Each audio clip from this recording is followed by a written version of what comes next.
مجھے اس سے زیادہ بہتر پاکستان پیپلز پارٹی پرفارم کرتی دکھائی دے رہی ہے اگلے انتخابات کے اندر، اور اس کی سب سے بڑی وجہ یہ ہے کہ ابھی بھی جو سینٹرل پنجاب ہے خاص کر کے، اس کے اندر ایک لبرل پروگریسو فورس موجود ہے، سوچ موجود ہے، اور ٹی ایل پی کے لیے آزمائشیں بھی بہت سی ہوں گی، کیونکہ ان کو ہلکا سا اپنے جگہ سے ہٹ کے، اگر وہ پولیٹیکل پارٹی ہوتی ہے، ایک پولیٹیکل ایجنڈے کے ساتھ آنا پڑے گا۔ ابھی تک ان کے پاس سر دست کوئی پولیٹیکل ایجنڈا نہیں ہے، بلکہ وہ صرف اور صرف ایک مخصوص سوچ کے ساتھ، ایک مخصوص نعرے، ایک سلوگن کے ساتھ جو ہے وہ میدان میں اترے۔ ہاں، اگر وہ پولیٹیکل نعرے کے ساتھ آتے ہیں، وہ اپنی اسٹریٹجی منشور کے ساتھ آتے ہیں اور مین سٹریم پارٹیوں کے ساتھ مل کے ایک مہنگائی اور ایک معاشی ایجنڈے کے حوالے سے بات کرتے ہیں، تو ان کو پذیرائی حاصل ہو سکتی ہے، لیکن کتنی جلدی یہ ہو سکتا ہے یہ کہنا قبل از وقت ہوگا۔ Asma Shirazi, thank you so much for joining us. ناظرین، وقت تو چاہتا ہے ایک بریک کا، جس کے بعد کابل میں 2 ڈیڈلی بلاسٹ ہوئے ہیں۔ براہ راست آپ کو کابل لیے چلیں گے اور اس کے بعد T20 ورلڈ کپ کی بات کریں گے۔ ہمیں آسٹریلین کرکٹ ٹیم کے، قومی کرکٹ ٹیم کے بڑے اہم رکن ہیں فواد صاحب، وہ ہمیں جوائن کریں گے، زبردست پلیئر ہیں، ہمارے ساتھ رہیے۔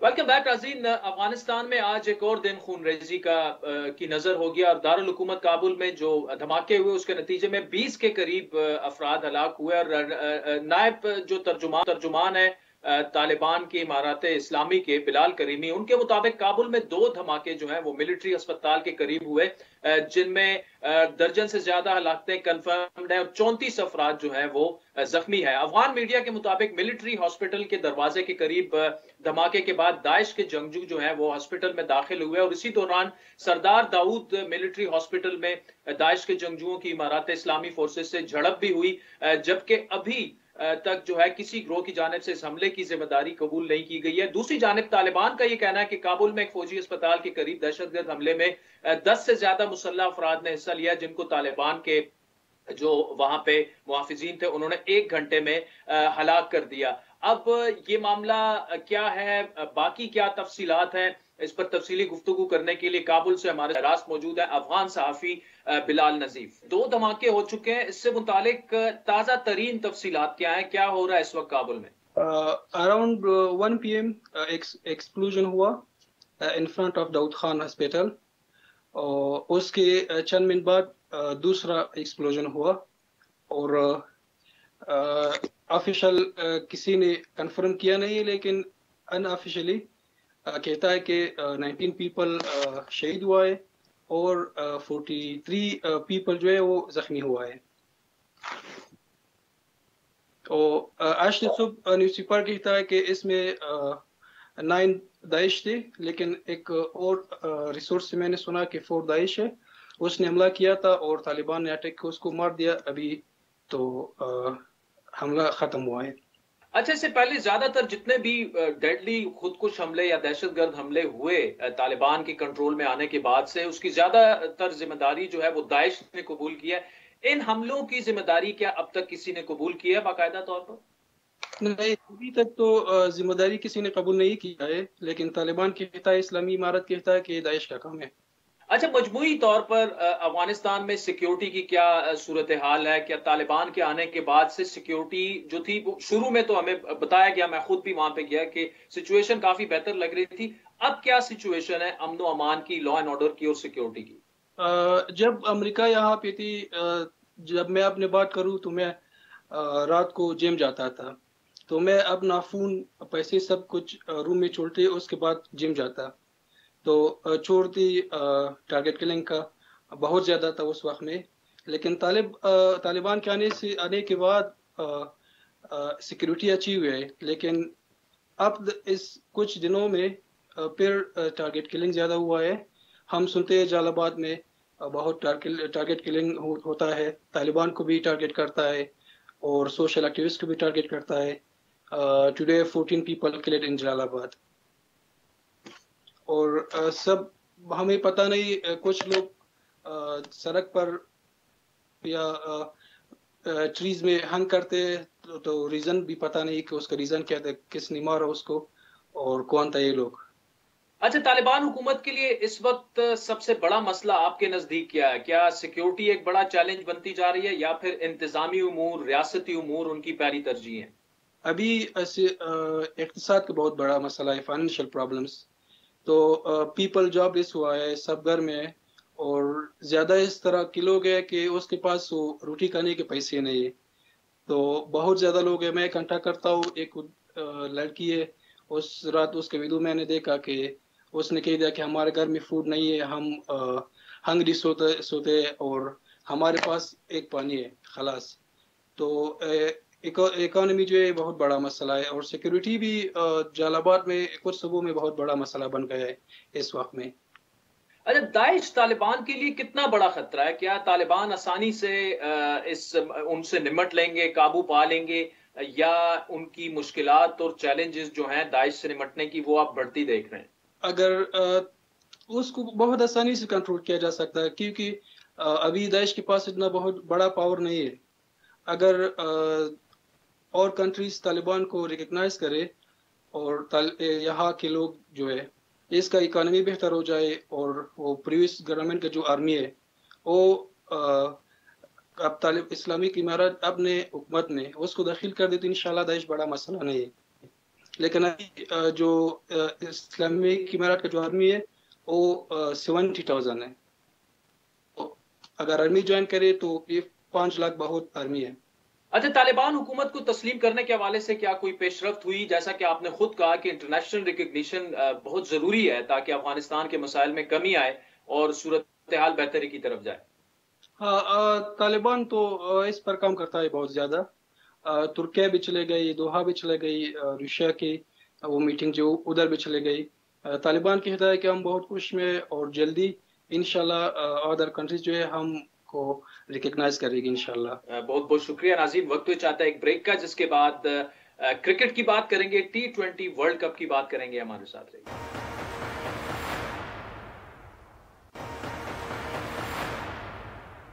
ویلکم بیک ناظرین. بات کریں گے T20 کی. بڑے دلچسپ مراحل میں ٹورنامنٹ ورلڈ T20 کا کرکٹ کپ کا جو ہے وہ داخل ہو چکا ہے.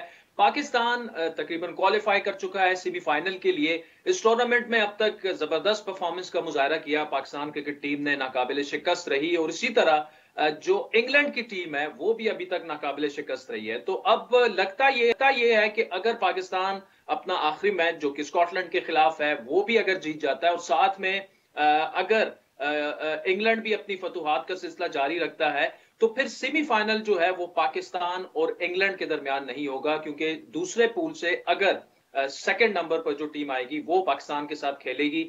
اور یہاں سے اب دیکھنا یہ ہوگا کہ نیوزی لینڈ اگر تو اپنے باقی ماندہ میچز جو ہے وہ جیت لیتا ہے تو سیمی فائنل کے لیے کوالیفائی کر سکتا ہے. افغانستان جو ہے وہ سیٹ اپ بھی کر سکتا، اپسیٹ بھی کر سکتا ہے، اور اپسیٹ ایسے کر سکتا ہے کہ اگر افغانستان شکست دینے میں کامیاب ہو گیا انڈیا کو اور نیوزی لینڈ کو بھی، تو افغانستان سیمی فائنل کے لیے بھی کوالیفائی کر سکتا ہے. آج ہمارے اسپیشل مہمان ہوں گے کرکٹ کے سیگمنٹ. آسٹریلیا کرکٹ ٹیم کے قومی ٹیم کے کھلاڑی ہیں، پاکستانی نژاد ہیں، اور ان کا نام ہے جناب فواد احمد صاحب. تو فواد احمد صاحب، thank you so much for joining us all the way from Melbourne. اچھا فواد احمد صاحب، پہلے تو یہ بتائیے کہ اب تک جتنے بھی T20 کی گیمز ہو چکی ہیں، زیادہ حیران کون اور زبردست آپ کے خیال میں کون سی ایسی ٹیم ہے جس کی پرفارمنس رہی ہے سب سے عمدہ کارکردگی جو دکھا رہی ہے؟ ابھی جو ورلڈ کپ شروع ہے، ڈیفینیٹلی سرپرائزنگ پرفارمنس تو پاکستان کی ہے، کیونکہ جو لاسٹ جو چند سیریز تھی اتنی گڈ نہیں تھی پاکستان کی پرفارمنس. تو definitely Pakistan on the rise, کیونکہ انڈیا کی کافی اسٹرانگ ٹیم ہے، نیوزی لینڈ کی بھی کافی اسٹرانگ ٹیم ہے، تو ان کو بڑے اچھی طریقے سے ہرایا. اور دوسری انگلینڈ کی ٹیم ہے جو بہت اچھی جا رہی ہے، لیکن وہ ایز ایکسپیکٹڈ تھی کیونکہ ان کی ٹیم بہت اسٹرانگ ہے، تو وہ سارے فیلڈ مطلب سارے ایریاز کور کر لیتے ہیں. تو definitely Pakistan is the top pick so for in this world cup. تو ان کی پاکستان کی ٹیم ماشاءاللہ کافی صحیح جا رہی ہے. اچھا، اب تک پاکستان اور انگلینڈ دونوں ناقابل شکست رہی ہیں، تو اب یہ آہستہ آہستہ نظر آنے لگا ہے کہ شاید ان دونوں کا سیمی فائنل نہیں ہوگا. آپ کے خیال میں سیمی فائنل میں کس کا مقابلہ کون سی ٹیم سے ہو سکتا ہے؟ میرے خیال میں پاکستان اور آسٹریلیا کا اس ٹائم پہ ایسے لگ رہا ہے کہ سیمی فائنل ہوگا، کیونکہ آسٹریلیا کا میچ رہتا ہے اپنا بنگلہ دیش اور ویسٹ انڈیز کے ساتھ. وہ دونوں ٹیمیں کافی ڈاؤن جا رہی ہیں، آلموسٹ ان کا کیمپین جو ہے وہ ختم ہوا ہے. تو ساؤتھ افریقہ بھی آگے آ سکتی ہے اگر وہ انگلینڈ کو ہراتی ہے، لیکن یہ بہت ٹف ہوگا ان کے لیے. تو موسٹ پرابیبلی انگلینڈ اور یہاں سے کوئی دوسری ٹیم ادھر نیوزی لینڈ اور انڈیا، اور یا موسٹ پرابیبلی نیوزی لینڈ ہی لگ رہی ہے اس موقع پہ، اور اس سائڈ سے پاکستان اور آسٹریلیا کا لگ رہا ہے کہ سیمی فائنل ہوگا انشاءاللہ. اچھا، ویسے تو آپ خود بھی آسٹریلی کرکٹ ٹیم کا حصہ ہیں، اگر تو پاکستان کا سیمی فائنل آسٹریلیا سے آئے تو یو اے ای کی کنڈیشنز اور موجودہ پرفارمنس کو سامنے رکھتے ہوئے کون سی ٹیم فیورٹ ہوگی اس میچ کے لیے؟ اور ڈیفینیٹلی پاکستان تو فیورٹ ہوگا، ہارڈ فیورٹ ہوگا، لیکن ہم آسٹریلین ٹیم کو لائٹ لے نہیں سکتے کیونکہ ان کا ریکارڈ اتنا گڈ ہے سیمی فائنل اور فائنلز میں کہ وہ ہمیشہ سے ایک ڈینجرس ٹیم رہی ہے اور ڈینجرس ہی رہے گی. تو وہ ان کو اگر انڈر اسٹیمیٹ آپ کر نہیں سکتے. اگر وہ سیمی فائنل تک پہنچتے ہیں مطلب انہوں نے بھی اچھی پرفارمنس کی ہوئی ہے. فیورٹ پاکستان کی ٹیم ہوگی، لیکن یہ ہوگا کہ آسٹریلین کی ٹیم سرپرائز کر سکتی ہے، کیونکہ جو کنڈیشنز ہے، جو سارا جو فارم ہے، جو ردم بنا ہوا ہے پاکستان ٹیم کا، وہ پاکستان کو فیورٹ قرار رہی ہے. لیکن ادر سائڈ آسٹریلیا میں ایسے پلیئر ہیں میچ ویننگ پلیئر کے، وہ میچ جتا سکتے ہیں. اور T20 میں اصل میں یہ مسئلہ ہے کہ آپ کو اچھے دن پہ ایک ہی بندہ میچ جتا سکتا ہے. تو ایک بندہ اچھے مطلب 100 رنز کرتا ہے یا 4-5 آؤٹ کرتا ہے 2-3 اوور میں، تو وہ میچ کو اپنی سائڈ پہ لے کے جا سکتا ہے. تو T20 میں یہ تھوڑا مشکل ہی ہوتا ہے پریڈکٹ کرنا، لیکن جس طرح پاکستان کی فارم جا رہی ہے اور کنڈیشن جو بہت سوٹیبل ہے، پاکستان کا ایک ہوم رہا ہے پچھلے 10-11 سال سے، تو ڈیفینیٹلی پاکستان فیورٹ ہی ہے اس ٹائم پہ. اچھا، جس طرح فواد انڈین ٹیم کی پرفارمنس رہی، کافی بری پرفارمنس رہی. اگر ہم دیکھیں تو پاکستان سے ان کا ون سائیڈڈ میچ تھا، نیوزی لینڈ سے بھی وہ ون سائیڈڈ میچ تھا ان کا. وجہ اس کی کیا لگ رہی ہے؟ کیا آئی پی ایل میں جو مصروفیت تھی 5-6 مہینے سے ان کے کھلاڑی اپنے گھروں تک نہیں گئے، تھکے تھکے سے آپ کو لگ رہے ہیں، یہ اس کی وجہ ہے؟ یا چونکہ شروع سے انہوں نے جس طرح پاکستان سے شکست کھائی تو وہ ابھی تک اپنی جگہ پر واپس نہیں آئے، وہ کانفیڈنس ان کا بحال نہیں ہو رہا؟ مجھے تو نہیں، وہ بڑی مطلب آن پیپر دیکھ لے بہت ان کی زبردست ٹیم ہے، جو پلیئرز ہیں ان کے پاس وہ تو ہائیلی کیپیبل ہے کہ کسی بھی ٹیم کو ہرا دے. لیکن مجھے آپ کی بات سے میں اتفاق کرتا ہوں کہ وہ فٹیگ ہے، اور جو فٹیگ اور اوور ٹائرڈنس ہے میرے خیال میں وہی ببل لائف میں پچھلے 1.5-2 سال سے ببل لائف میں رہا ہوں. جو کوارنٹین ہے بہت ٹف ہوتی ہے، بہت ہی زیادہ ٹف. لیکن وہ تو کافی ٹائم سے ادھر آئی پی ایل میں بھی ہے، آئی پی ایل کا اس سے پہلا بھی ایک ہاف ہوا تھا انڈیا میں، تو ان کو دوبارہ کرنا پڑا. اور اوپر سے پھر یہ اسٹریٹ اوے ورلڈ کپ کے موڈ میں شفٹ ہو گئے، اس میں درمیان میں کوئی بریک شریک نہیں تھا. تو وہ تو سمجھ رہے تھے میرے خیال میں تو کہ ایڈوانٹیج ہوگا، کیونکہ وہ اسی کنڈیشن میں کھیل رہے تھے. لیکن میرے خیال میں جو پلیئرز ہیں، میں خود ایز اے پلیئر کہتا ہوں کہ بہت ہی ٹف ہوتا ہے. میں پلیئرز کو بلیم نہیں کروں گا، کیونکہ ان کے پلیئرز کافی مطلب جو ببل میں رہے ہیں تو بہت ڈیفیکلٹ ہے. اور ایک لحاظ سے یہ بھی ہے کہ بہت ٹف مطلب پولز ہیں. ورلڈ کپ ایک بہت ہی ٹف کمپٹیشن ہوتا ہے، اور جس طرح پاکستان کی ٹیم نے پرفارم کیا، پھر نیوزی لینڈ کی ٹیم ہے، تو اس میں مطلب آپ 19-20 کر نہیں سکتے. اس میں تو آپ نے ٹاپ پرفارمنس دینی ہوتی ہے، میچز جیتنے ہوتے ہیں. تو میں تو پرسنلی یہی کہوں گا کہ ان کے لیے فٹیگ اور اوور ٹائرڈنس ہے، اور پھر ان کا وہ جو مومنٹم ہے وہ ٹوٹ گیا، تو ٹیم کمبینیشن ان کی اب نہیں بن رہی. اچھا، افغانستان کی کرکٹ ٹیم بڑا زبردست انہوں نے پرفارم کیا، اور پاکستان اگر ایک میچ تھوڑا سا وہ ٹائٹ جہاں ہوا، بڑا سنسنی خیز ہوا، وہ افغانستان کے ساتھ میچ تھا. آلدو ہم تو یہ سمجھ رہے تھے کہ انڈیا اور نیوزی لینڈ سے ٹف فائٹ ہوگی، لیکن افغانستان نے بڑی ٹف فائٹ دی. اب افغانستان کے 2 میچز ہیں، ایک انڈیا کے خلاف اور دوسرا نیوزی لینڈ کے خلاف. کیا کوئی اپ سیٹ کر سکتی ہے افغانستان کی ٹیم؟ دونوں کو ہرا کر سیمی فائنل میں پہنچ سکتی ہے؟ ڈیفینیٹلی وہ تو ہائیلی کیپیبل ہیں، کیونکہ ان کے پاس جو شروع سے جو زازئی اور شہزاد ہیں وہ تو کافی ہارڈ ہٹر ہیں. اگر وہ چل جاتے نیچے سے نبی اور وہ اپنا